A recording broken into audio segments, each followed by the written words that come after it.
That was awesome, and I think they were correct at the beginning. They could have talked for 8 more hours, but we've got some awesome sessions coming up next, including our next one, Leading by Design, Performance Measurement Through Employee Training and Development in 2023. I think it's a fascinating one. We heard a lot yesterday about ways to empower employees in different companies, making them feel a part of the culture, and one of the most important things to do is train them, help them understand the ways to grow and succeed. So the panelists come on up, and we can get ready to get this going.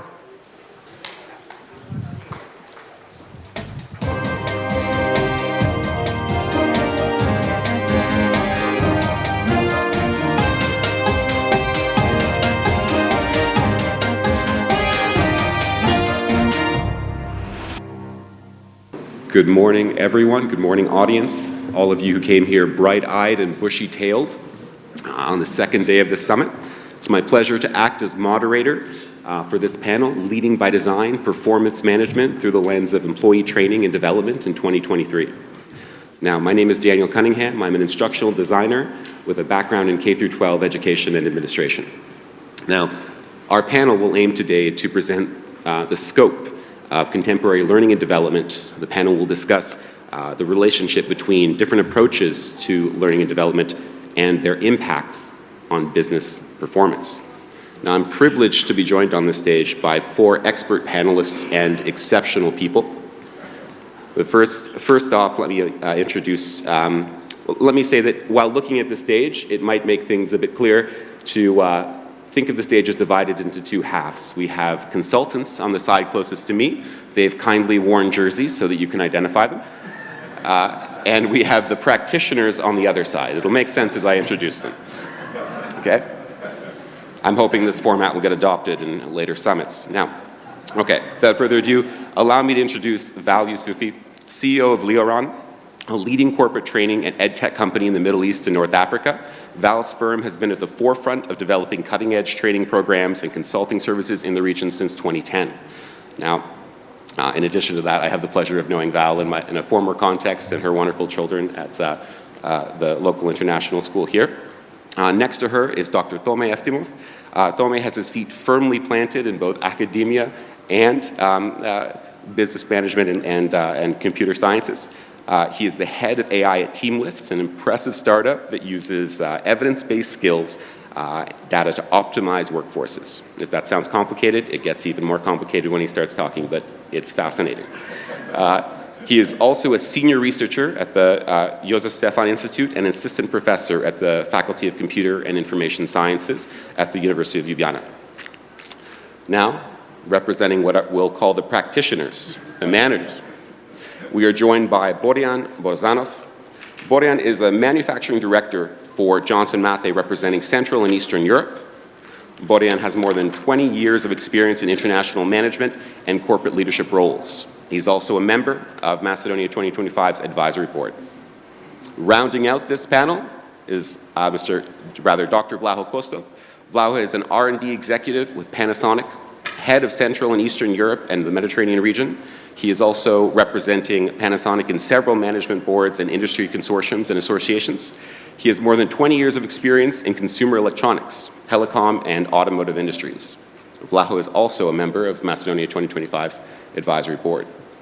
I should note at this point that both Vlaho and Borijan are no strangers to the stage at these summits. They've served as panelists and moderators before, and that means your feedback will be most important to me as we round this panel off. Okay. I'd like to start with some questions for the audience, rather, before I start looking at the questions I'm hoping I'll get from you. We're going to do some hand raising. You'll get the theme of me being a former educator pretty soon. Could you raise your hand if in your professional life you were involved in managing a team? That should be almost everyone in here. If anyone's here with their partners and they raise their hand and you're thinking, wait a second. Now, I'd like you to keep your hands up, please, everyone who said they manage a team. And I'm going to ask you to keep your hand up if what I say applies to you. I'm going to say, how many of you in the teams that you're thinking of that you manage have the talent you need for the challenges that you're facing over the next month? A hand went down. I love this. 3 months. 6 months. Year. I'm starting not to believe you, but I'm very proud and happy for those who still have your hands up. Thank you. So by virtue of the fact that you are hands have been going down, we know what we're talking about here. And so I'd like to put on the stage to make it clear the 4 questions we're going to be answering, or seeking to answer, with this panel. And I should actually give a thanks to Mr. Saunders and Mr. Konensky for leading into this panel very, very well, talking about 3 key points. The first of which that I heard is about the role of re-education, especially for professionals. We often talk about youth, but people in the workforce, as the workforce is now, it's a longer and longer track race to run, as people are living longer and so forth. And Saunders pointed to that. The second 2 points I'd point to is listening to what the needs are from people on the ground and being responsive to that. And I think our panelists will cover this par excellence. And lastly, let smart people go. You'll see really cogent and effective arguments, I think, today for why and how you can do that in your context. All right, while that's up there, I'd also like to start you off with another Slido question, because I hope all of you will use Slido throughout this panel. Matthey, could I please get our first Slido question? This is a tough one. Or maybe it won't be.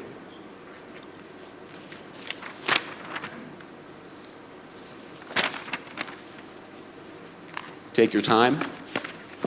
Think about it. And we'll come back to the answer here. Good, we got to the end of reading that. All right. Now, all right, okay. Strong feelings? I'm going to say that this is not a surprise. There we go. Yeah, not a surprise. Okay. Feel free to continue. Oh, here we go. All right, so at the risk of overburdening that single poll, we'll get started here. Can we go back to the panel questions, please? All right. So we're going to start off now with the first question. Let's situate learning and development. On this panel, we have the experienced managers, the L&D expertise, and so we ask the question, how do we get more from our teams? But let's start even before that, because many of you in this audience, all of us, are focused on cost. But the question I would ask for this panel, and I'll start off with Val, please, is L&D, is learning and development, is training a cost center for business? Or is it something else? Thank you very much for having me here. I'm looking forward to the conversation that we will have today. I think it will be productive. A big appreciation to Macedonia 2025 as well for their contribution that they are having in the business community in the region. I'm looking forward to supporting them in the years to come as well. I mean, that's a...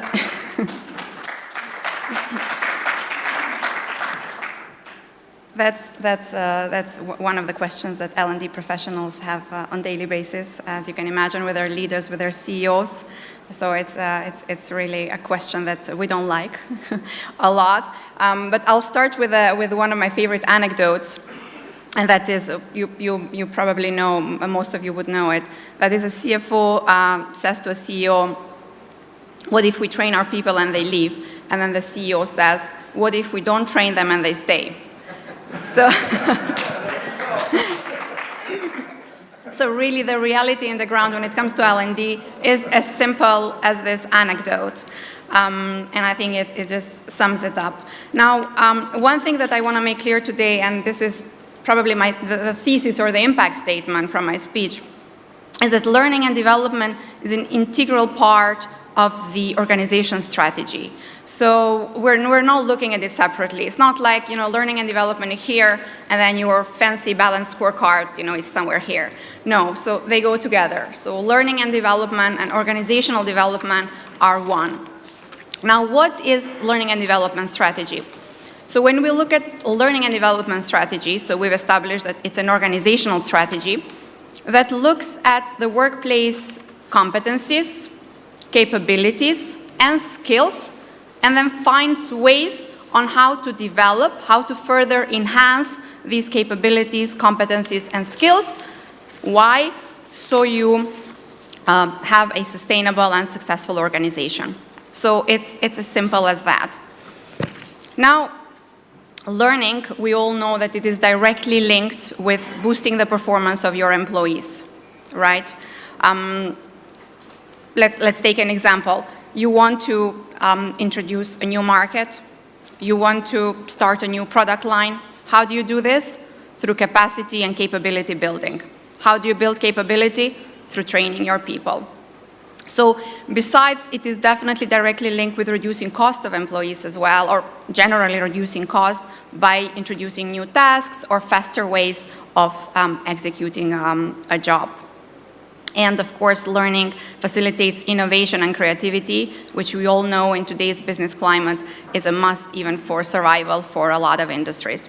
Now, if we look at the return on investment, so I've just taken some bullet points so I don't get carried away, because I can easily get carried away. So the return on investment on training, as we've established before, it's really a question that we ask ourselves on a daily basis. How do we measure training? And a value proposition that we must present to our leaders constantly. Now, as a result of this question, the L&D industry has developed a lot of measurable components that are now embedded into most LMSs, which it's good because it's making our job a lot, much easier. Whereas before, learning and development was a subjective and behavioral area.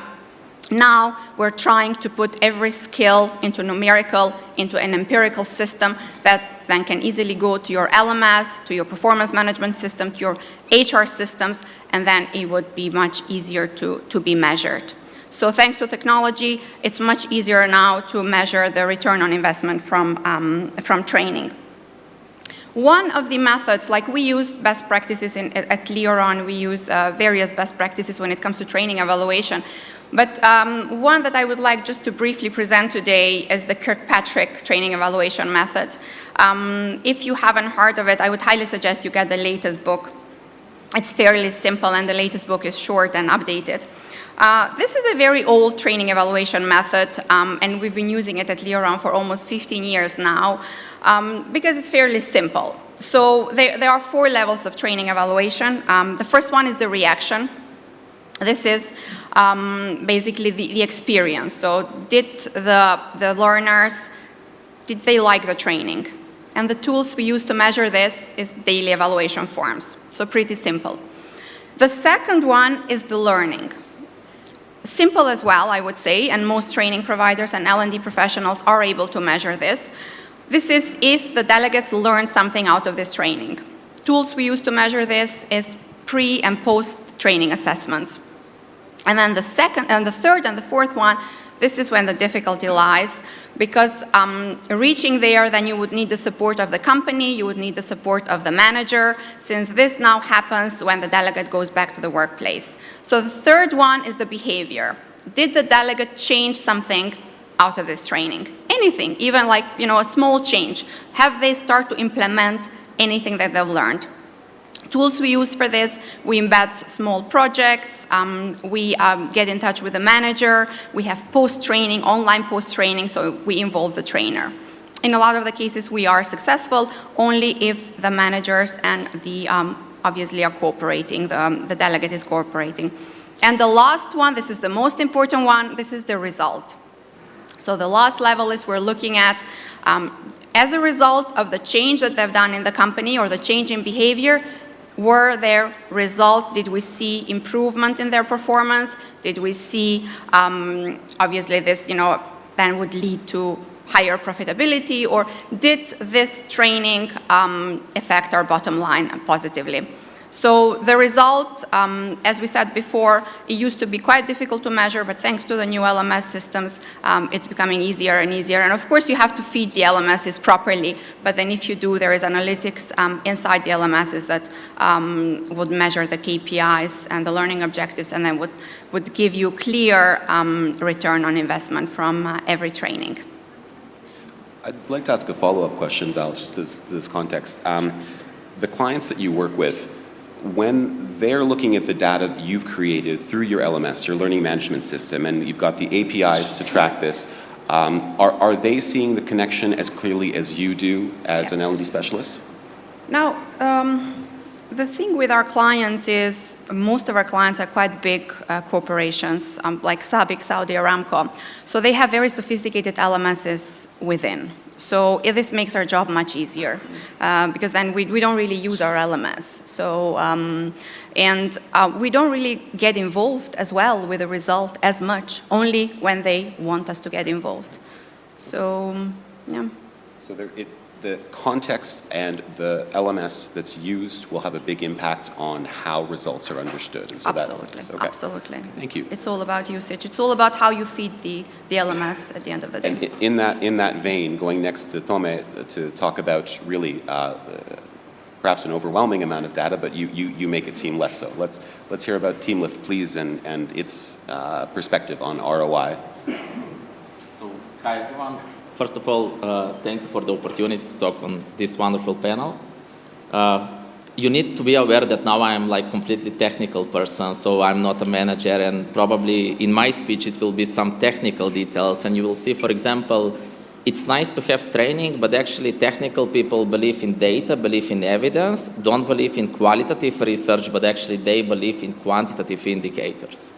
So actually when we think about this, you are like, all of you have experience actually managing employees. Actually, you have teams, you have their skills, you have the skills of your employees.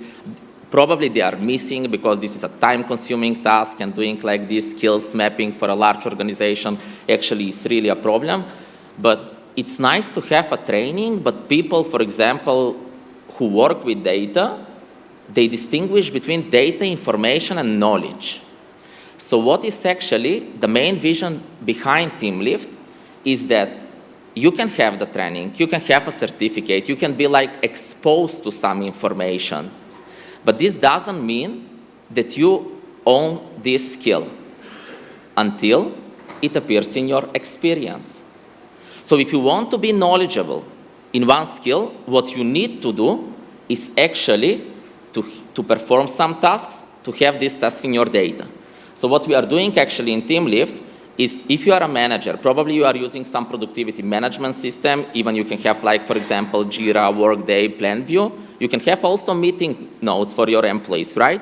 With the help of artificial intelligence models, so we are using some language models which are behind. We are able to extract like these skills of your employees, but not only extracting them, also providing a validation score, like, for example, what is the trust some users to own this skill? And as I said, it's not a qualitative, it's not a qualitative way of how we are doing, but they are like a synergy between quantitative estimators and also qualitative estimators, which is the feedback of your social interaction graph.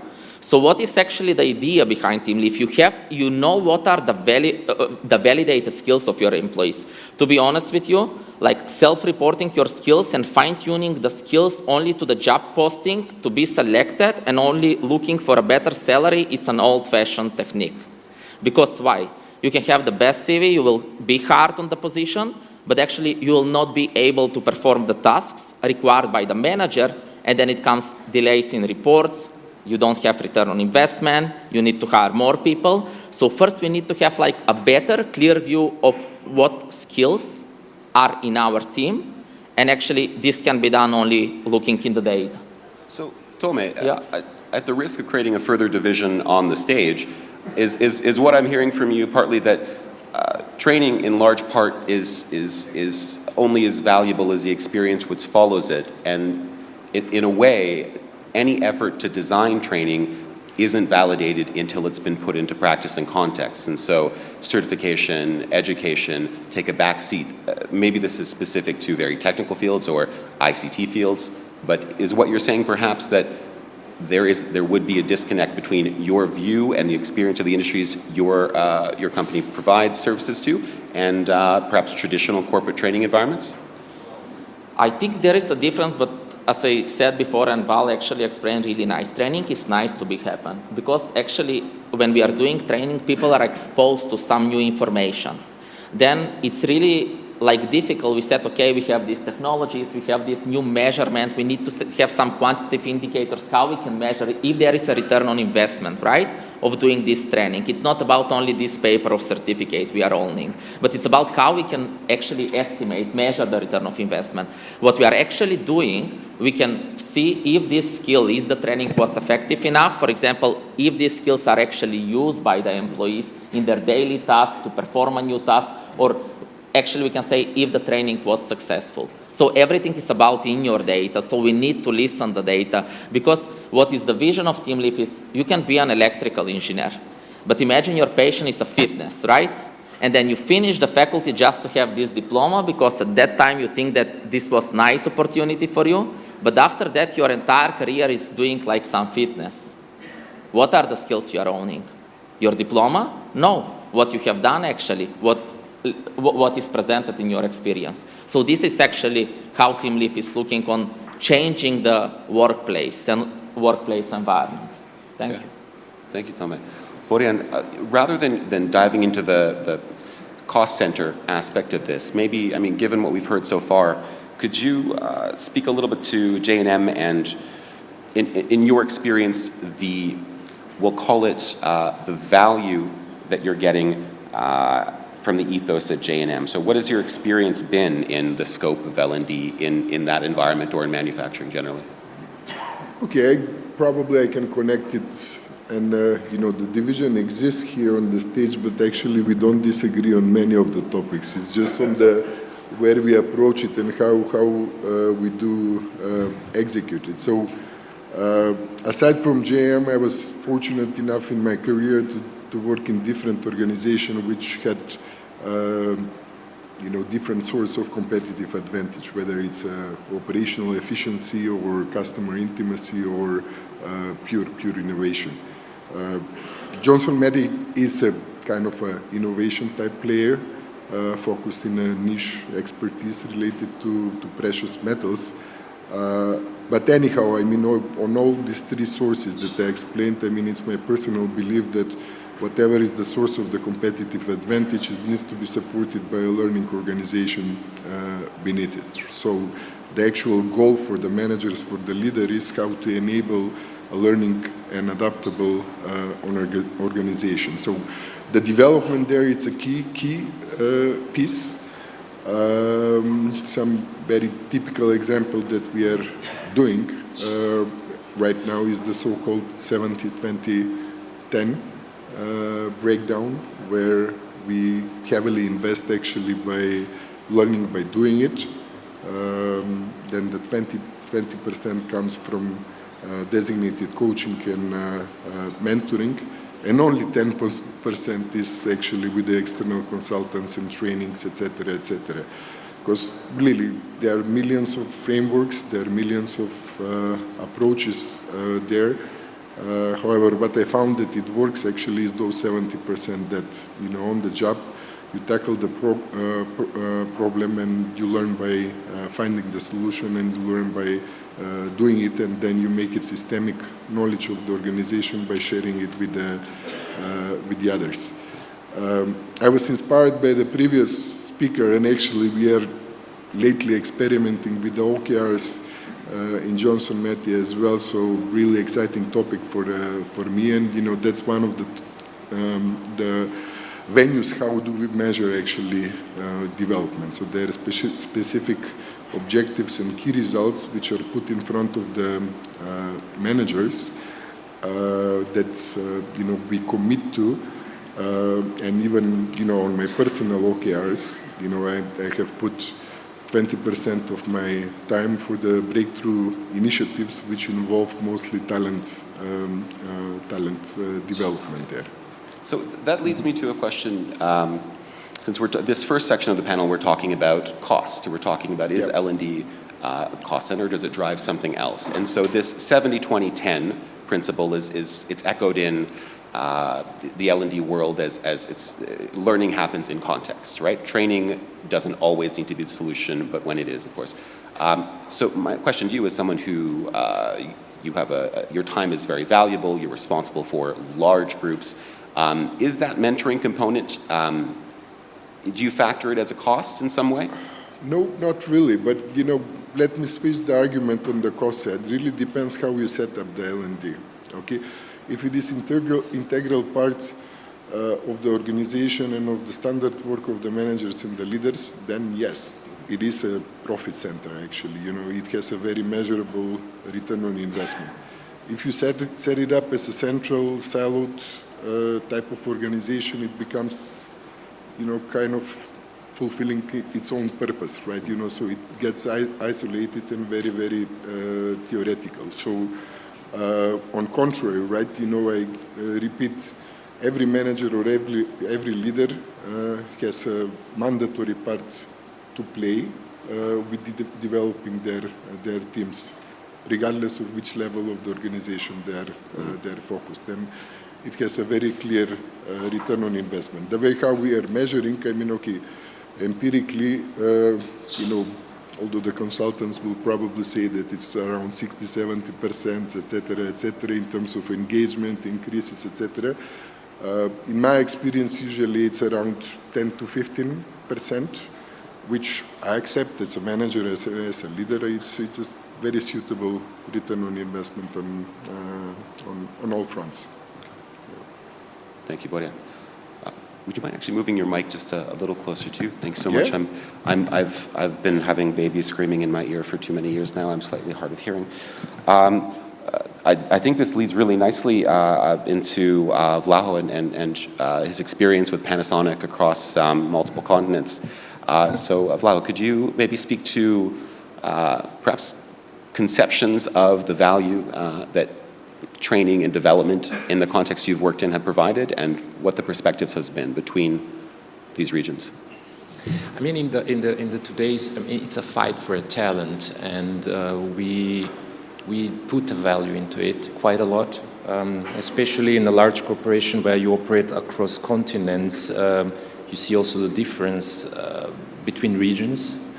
And to upscale, let's say there is a project in Europe, and I have a team, a Japanese team that has to travel, or India, let's say, India or Europe, that not only are not aware of the cultural differences, so mostly I would say the upscaling, not their technical skills, but they're the layer, because I always talk about R&D topics, is a crucial for a success of projects. And I have then a dilemma. I can hire an external team who doesn't know the product, but knows particular technology or a coding language or software skills, or I reuse my team who knows the product, who knows everything, but is missing a certain part, whether it's a communication skills and cross-cultural awareness. There are a huge difference. What I've seen, and I think is a good practice, is that we always define a certain frame which we would like all of the employees to be up to, whether it's a corporate values or how we do the business, and we believe those are the ingredients that makes us what we are. Then this is a global, it's a, let's say, I mean, all around the world. Then you have a regional variance that adapt to the cultural differences of each of them. And then you go down to the division, whether it's, let's say, marketing, sales, R&D, or managerial even, because we also have to train the managers as well. I think we were heading towards the cross-cultural differences, or we were also the value. I mean, the value L&D, what we call L&D, unfortunately, in all the industries that I've worked so far, or I've been part of, I haven't seen the direction that I think you're speaking of, the chief learning officers. My experience has been that has been always folded under the HR, and HR has a head of learning, training, talent management, future talents, preparation.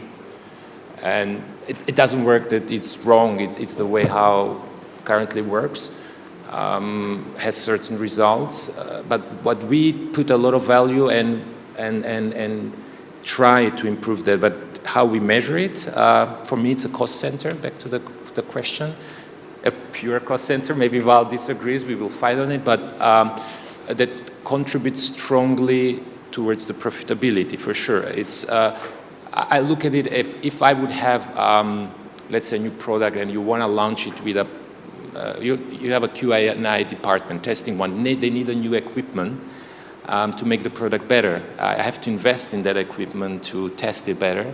I have to invest in certain skills to make the product better. That's why I look at it as a cost, but of course the bottom line that will make all my products more sellable or a better one. So it's a dilemma how you put it, how you look at it. But yeah, my point of view is a cost center. However, how you measure it, it's a very tricky one. I look at it also as again, because I'm a technical and managerial role, so Tome said I'm technical, so I'm pretty picky and strict in evaluating, so sometimes they complain about that don't talk to these technical background managers, they're too picky, but I think there is a layer of need to find the feedback and to measure it. But same as an R&D return of investment, it is very difficult to measure or find the impact. It's also very difficult, I believe, to measure the L&D. But I'm used to it. I've been there all my life in that area, so I am not so critical in, or let's say, allowing L&D investment or cost, because I know on a long term this brings benefits or even saves, because I start with my first line, the fight for talent. I think the cost to retain talent justifies whatever training is needed, or making an employee happy, because what I see often in my industry, at least now I work, a lot of employees with the new changes, that crisis, corona, they have a need to be more competitive, even if it's not so core task or skill they need for the job. They just feel if they've been trained in something a little bit extra, they will be a better person, better employee in the future. Whatever fails this product, they will be better on the market. And we do allow that to them, because then it's the employee satisfaction polls rise, and this eventually still brings better results on the corporate level. And I think that domain of what's really being accomplished with L&D, whether it's meeting a business need or meeting an employee's need, is where we're going to head in just a moment here. I think it's a mixture. The way I see it, it's kind of a dialogue where we find the sweet point between what's reasonable to invest, what are the wishes, desires, what are our frame or goals. It works, but it's a dialogue. So, given we've heard from all the panelists now, would it be fair to say this is a preliminary formulation of our takeaway, and I hope the audience and the panelists will agree here, that we could say that business leaders should conceptualize L&D as a driver of profitability and not solely as a cost center. The costs are real, and depending on your position in terms of how that cost affects you and how it impedes your judgment or makes judgment difficult for you, there might be different stakes. And we've seen that as we moved along the panel, of course. So we're going to move into the next question, which I hope we can have on the board here. But as we do that, I'm also going to ask the audience one more Slido question. And this is about you and your team again, going back to this, the people you're responsible to. So what do you think about your teams and who they're made up of? Are they made up of the workers who know what they need to learn? Can they be self-directed and plan for their own development to meet the challenges your firm will have tomorrow, next year? This is, if you're sitting next to colleagues, I would understand if you're not answering, but this is, I have a suspicion that we're going to go towards largely you understand the teams you work with. I should hold back until that approves us one way or the other. So I'll continue here. So part two of the discussion, okay? Part two of the discussion is pivoting towards unpacking the decision to train and what comes behind it. And so when Vlaho began to speak to some of the reasons why we might want to support L&D, this is where this might come in. And so I'll start here, maybe actually with Borijan. Once an organization, and we'll talk about your context or more broadly, identifies a skills gap, I mean, is training the only answer? Or is it, perhaps in your context, when is it the best answer, if we could use a case from your context? Listen, I mean, First of all, I'll mention two things. I mean, there is a great quote, I guess, okay, lately it's attributed to Simon Sinek, although others have quoted it as well, right? You know, you approach two stonemasons and you ask them what they do. You know, one of them says, I'm cutting stone. The other one says, I'm building a church. Okay, so there is a fundamental difference in terms of how you engage your teams with a purpose. So applied to Johnson Matthey, you know, some might say we are an old-fashioned dinosaur from, you know, the metals industry, not very sexy, etc. But, you know, our purpose is actually very different. You know, we are very proud that we are saving lives by removing the pollution from the air. And that's the pre-context that actually drives the training and development discussion. If there is a solid foundation is in defining the purpose of the organization, defining the purpose of the team, and the objective of the team, then it comes by default. The second question that I will highlight, actually, you know, there is a, you know, this so-called management fallacy that personally it took me a while to actually understand that I'm doing it as well, right? We think that we are very smart and that we know everything. The truth is we are not the smartest and we don't know everything, right? You know, so I think it's a detrimental to my team development if I impose a type of generic type of skills that they need to develop. I'm willing to engage and you know, mentor and coach there and work together in terms of fighting certain issues, but I will certainly not constrain the personal development of the team and the individual there. So in some of the tools that we are using is, you know, it's a personal development plan. You know, it sounds ambitious, but actually it's not, right? There is 3 to 5 bullets that you need to draft and think and self-reflect and discuss with your leader. And then we measure how we go forward in terms of execution or realization of this development item. So the key for me is the conversation, the feedback, the recognition that we are providing to the team. Because let's be honest, there is no predefined script of how to be successful, right? You know, we need to find a different way forward. So let's maybe build on that about this give and take of what is the strategic decision and what's an ideal case for training and what is an employee's view of their path to development. Vlaho, maybe could you comment on that in the context of when training is an answer that's appropriate? Or yep, so I already a little bit touched upon it already. I was not aware your second question was coming, but for the decision of when you do training against restructuring or firing, I guess you are heading in that direction, or how you do it. And the question, Daniel, was more the decision-making process, or is it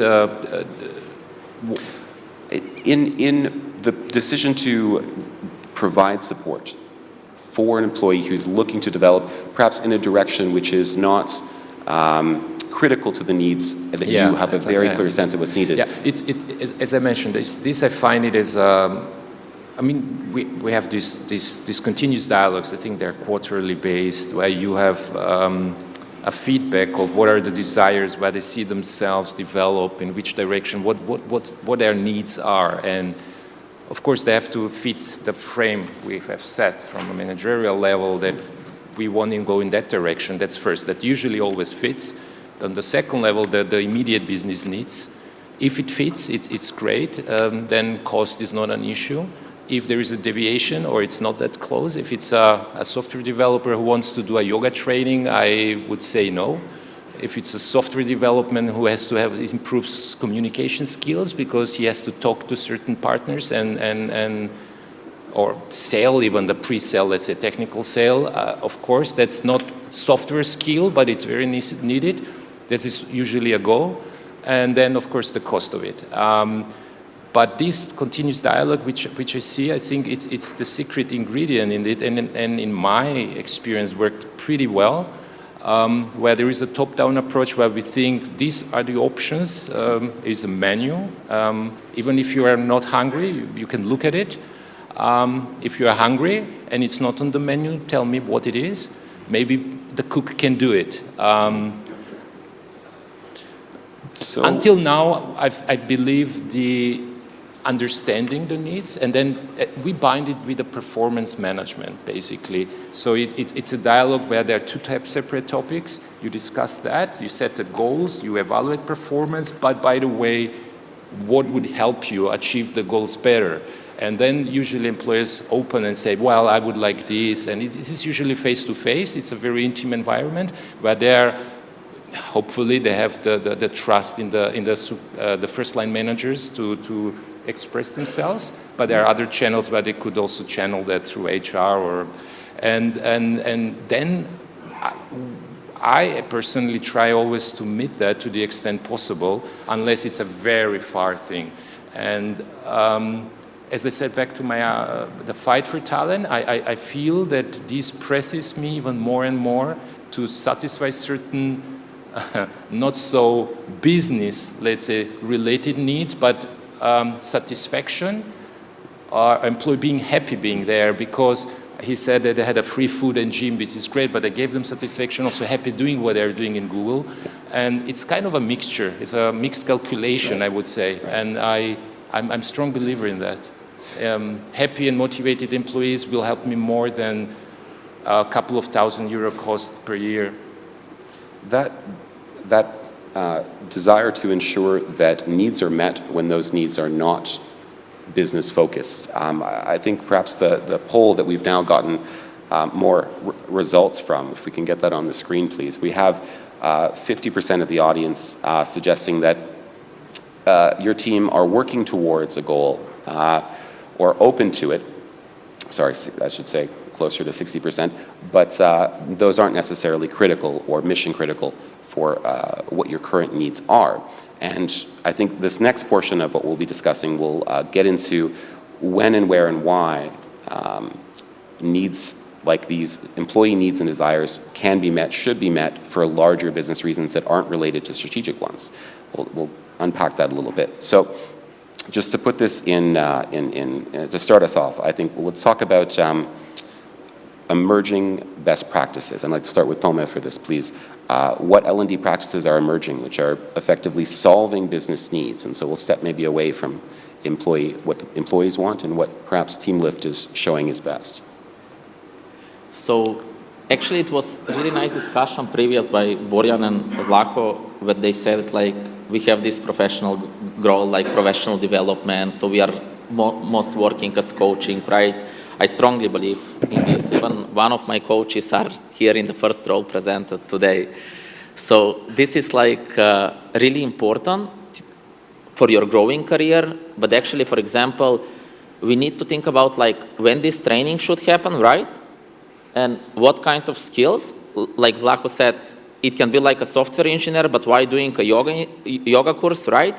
We need to see like what is the trade-off between the requirements of the company and actually what is the landscape of skills of our employees, of our team members.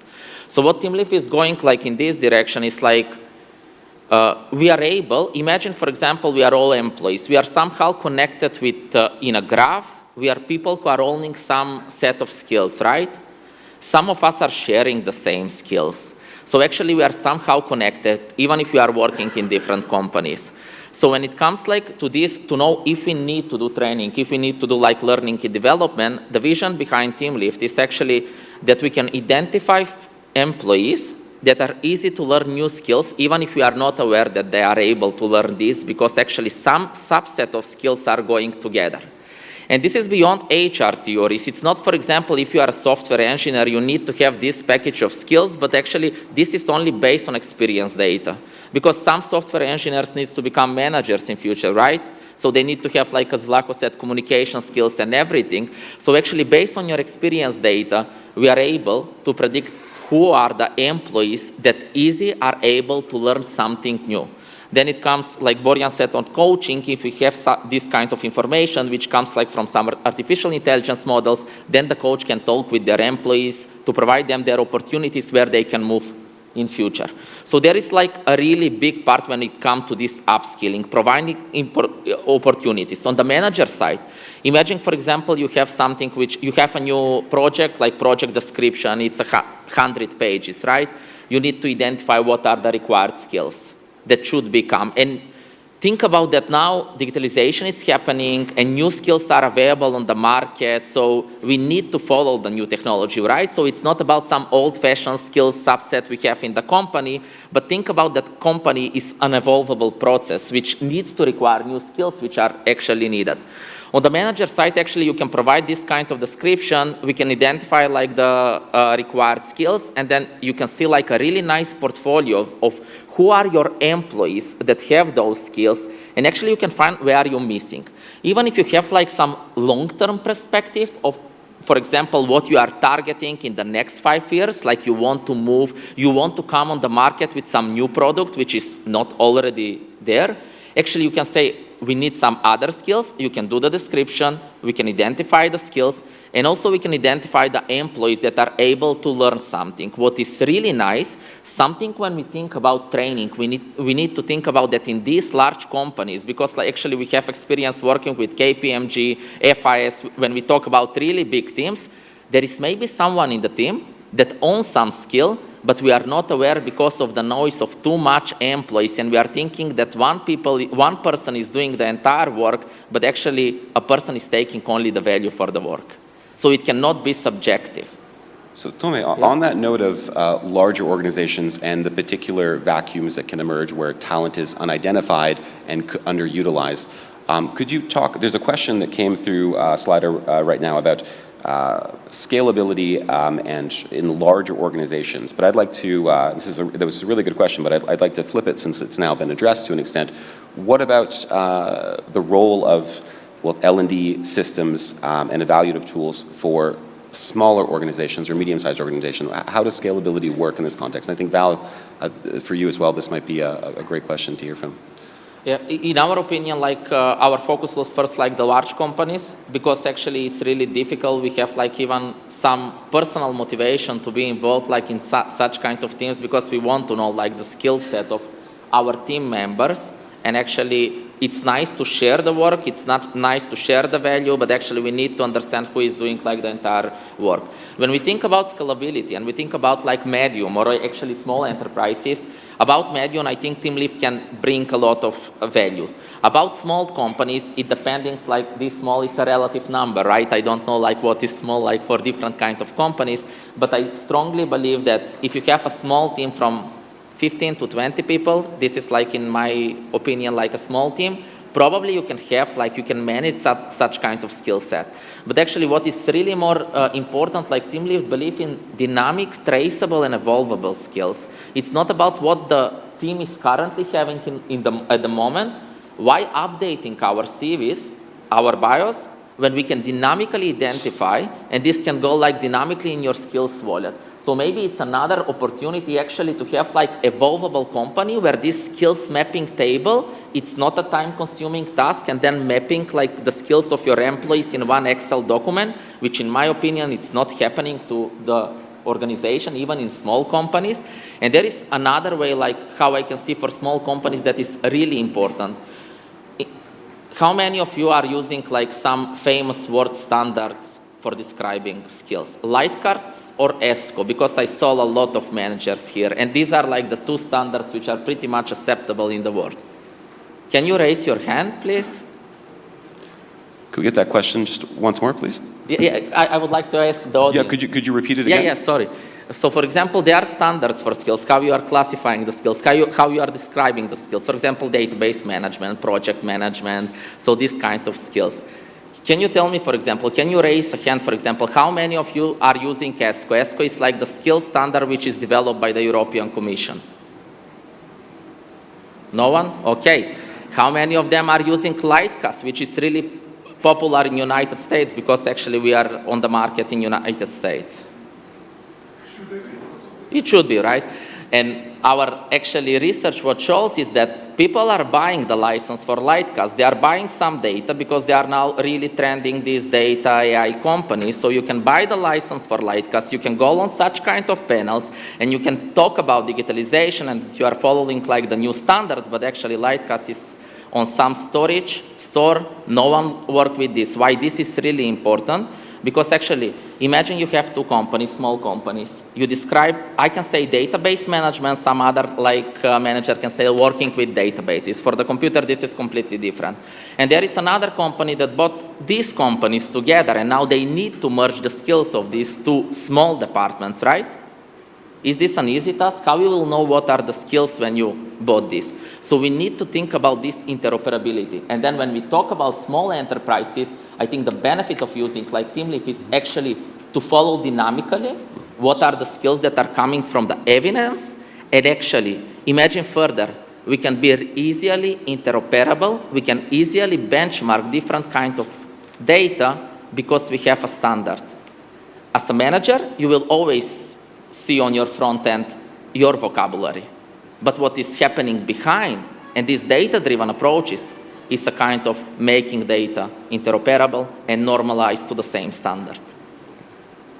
Thank you. Thank you. Val, do you have anything to add on that note when it comes to systems? Okay.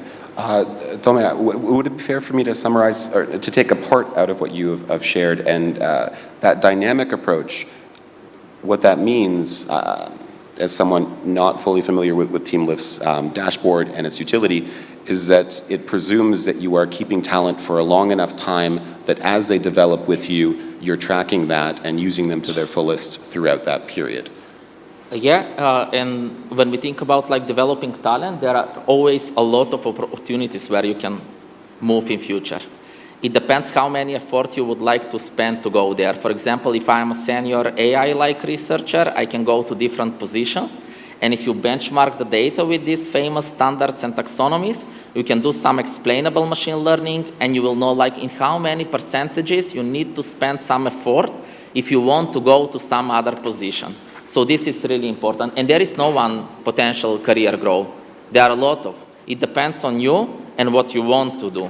And actually, then you can decide. You can speak with your coach, but actually, TeamLift provides a lot of opportunities, and then provide like in how many percentages, let's not talk about numbers, but how many effort actually you need to spend to go to some next position. And maybe you already spent this, but your manager is not aware to see this. So just there is everything is transparent, and everything is in, how to say, we are taking in favor of the employees. Thank you, Tome. I think this would lead into, I want to try and merge a question that appeared in Slido with a question for Val. Can we talk a little bit about the research that LEORON is using and the data that you have, which speaks to the performance impact of the training plans that you develop? And because the audience is, there have been multiple questions with this, interested, the role either presently or maybe future looking of access that's provided by remote learning environments. Yes. I will just want to go back a bit to the previous question, which was the decision to train. Is the training the only solution? I know that you all expect me to say, yeah, training is the only solution. It's definitely not the only solution, and it would be wrong if it was the only solution. There is so many other solutions, like recruitment, hiring, outsourcing it to consultants, job redesign, what you were talking, so changing, career trajectory. But I would say that training is still the best and the most effective, cost-effective solution. Why? Because it's, if you recruit, obviously you can find people with, the existing skill set. However, those people to adopt in your culture, in your values, this is a difficulty.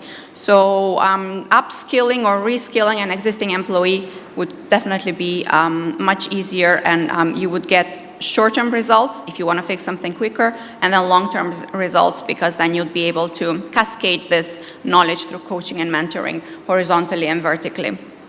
Now, regarding the training plans, I mean, that's a very good question, obviously, and training plans are a natural progression for any company that has learning and development arm, right? Since you conduct training needs analysis, that's the first step, and then follows a training plan. I think there's nothing better than for every employee to have their own training plan. And luckily now LMSs, probably TeamLift as well, they produce these so-called learning journeys, which are really amazing. They can last from 1 to 3 years.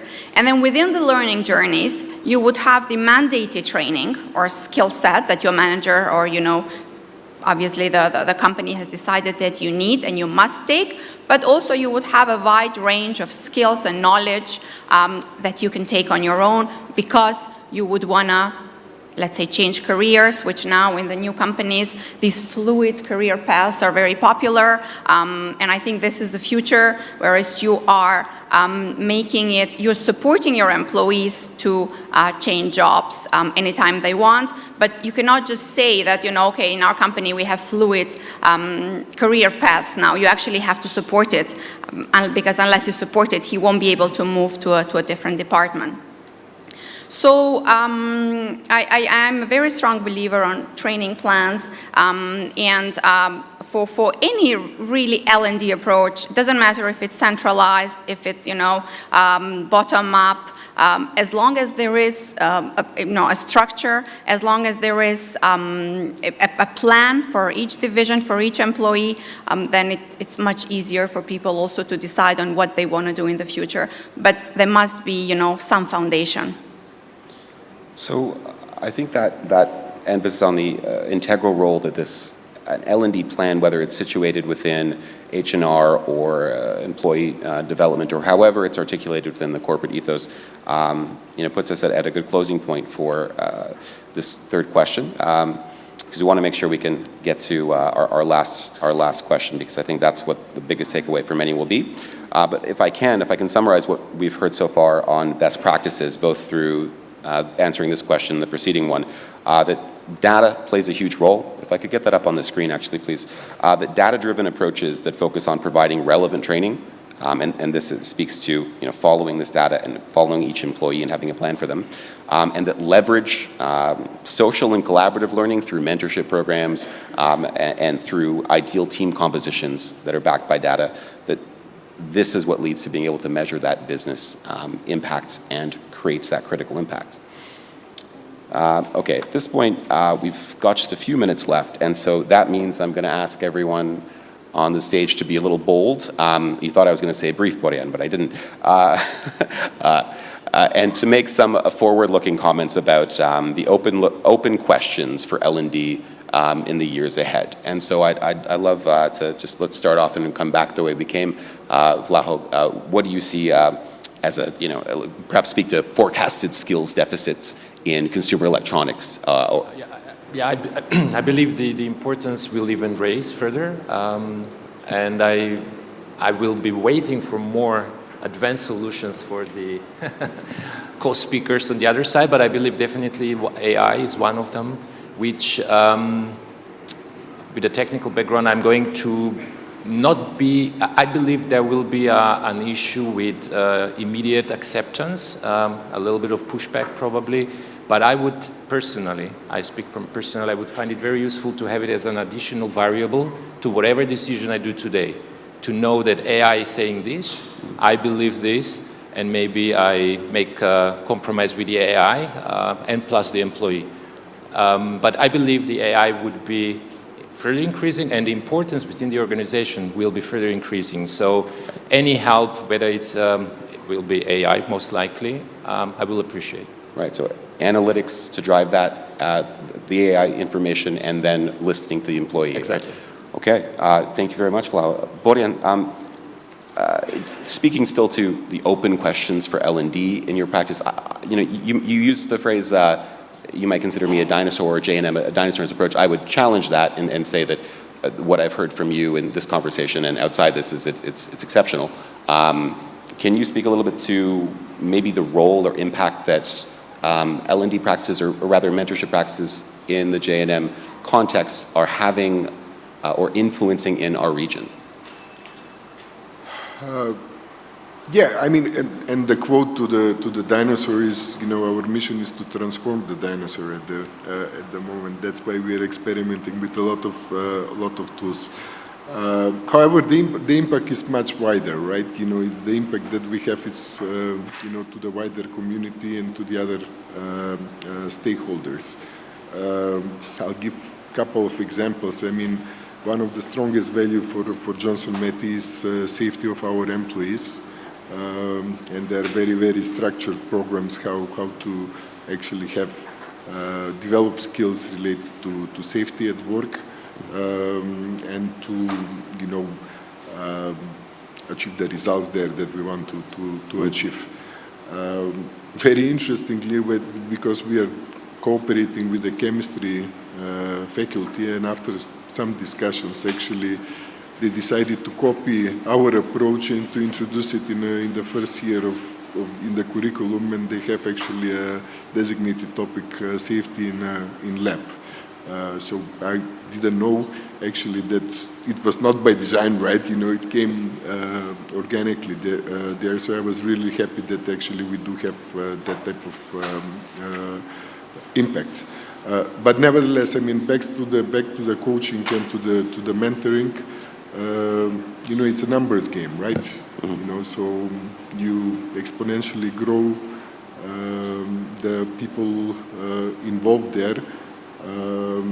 Let's be honest, I mean, like economies have life cycles, like countries have life cycles, like companies have life cycles, products have life cycles, employees do have life cycles. So I would put the L&D within the purpose of extending the life cycle of our team members and maximizing the productivity and the impact coming out of it. So, you know, I think nobody here in the room believes that we will have permanent team structure and permanent team members forever, right? You know. Right.